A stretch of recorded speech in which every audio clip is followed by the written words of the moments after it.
For more on campaign 2016, we turn to Rampell of the Washington Post. Good morning to you. Good morning. So this week we are having both candidates calling each other bigots. Why are we focused, or at least why does it seem that we're hearing so much more personal versus policy in terms of the attacks? I think there are two things going on.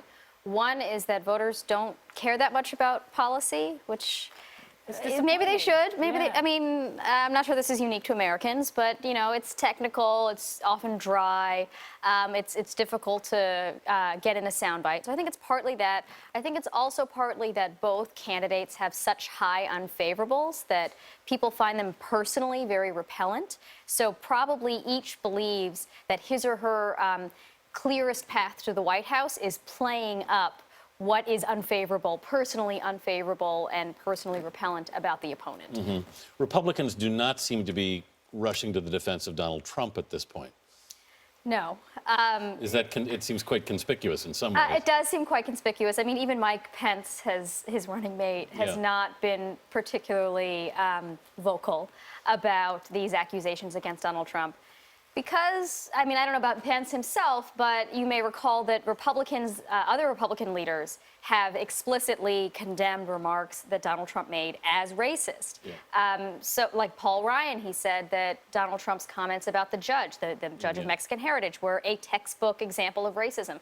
So they're not really in a position to be defending him as non-racist, and moreover, they may worry about sort of being seen as defending remarks that many Americans also, the majority of Americans in some cases, have also viewed as inappropriate and bigoted. Yeah, because even though they're in recess right now, Congress, they're certainly tweeting a lot. They are tweeting a lot. They're not silent. Yeah. Talk about Clinton's new ad released this week criticizing Trump in an effort, it seems, to appeal to black voters. How effective is this strategy? I think what's going on is that she's not likely to actually gain any new supporters. I think Trump at this point has probably alienated as many black voters as he can. His support amongst African Americans is in the single digits at this point.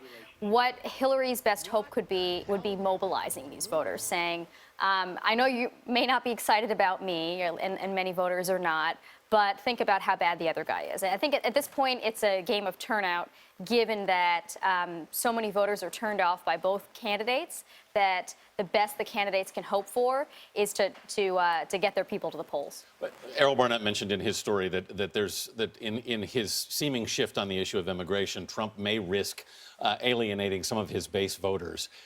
How big is that risk at this point, do you think? I think it's huge, actually. I think that in his wavering on his immigration policy, he's trying to appeal to some of these voters who are sitting on the sidelines, who don't know which candidate to support.